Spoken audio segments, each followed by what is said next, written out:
თავრობაში საშემოდგომო აქცია. ერთ მინდის თუ მოხსნი, მოყვება 2.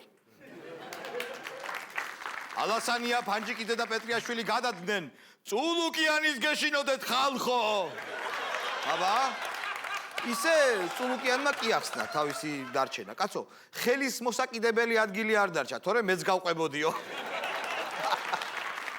ჩვენ ხელთ ჩაგვივარდა უნიკალური კადრები იმისა, თუ როგორ ბოდიში და კერავდა პრემიერ-მინისტრი თია წულუკიანს თანამდებობაზე დარჩენაზე. გთხოვთ გაუშვათ ეს კადრი. დიდი ხარ არა დარინა? დარჩიო არავის უთხოვი.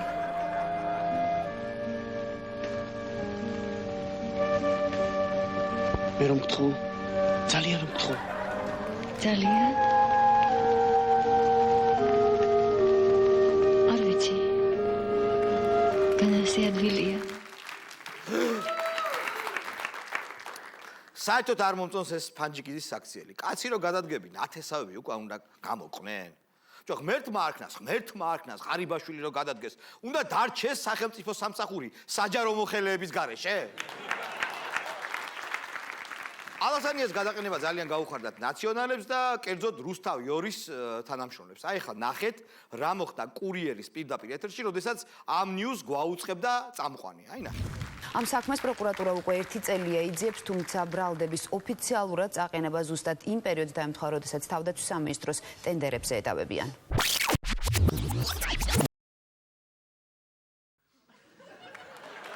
ძვირფასო ერორები.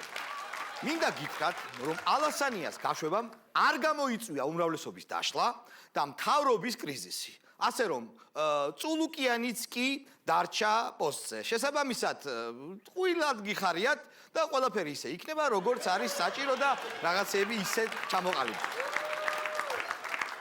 ოცნების პოლიცსაბჭოს სლომიდან გადმოსულ ალასანიას ისეთი სახე ჰქონდა, რომ მკითხეს, რა იყო, რა სახე გაქვს, ნაცემი ხომ არა ხარო? იმან უპასუხა, ნაცემი კი არა, ქოცემიო. აი ერთი ესეთი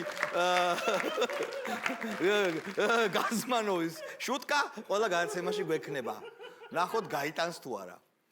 პრეზიდენტმა განაცხადა, რომ ქვეყანა იმართება კულუარებიდანო. კარგი რა, გიორგი, კაცო, თბილისელი კაცი ხარ. კულუარი კი არა, სოლოდაკია.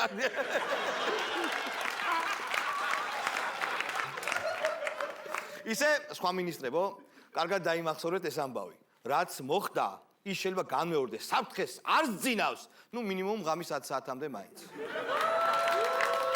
ასეთი იყო ჩვენი მონოლოგი, დავით ფორჩხიძე არის აქ და იგი დაუკრანს და გაგვამხიარულებს თავის ბენდთან ერთად. აბა დაუკარი დათო.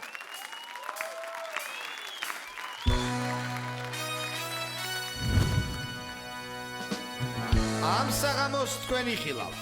უჩას მორიგ მოხმობას, სოსო ჯაჭულიანს, პოლიტიკურ ჯაზებს, რეჟისორ რეზო გიგინეიშვილს, სუპერ მარგოს და რომარ ცხილაძის მაგარ სიმღერას.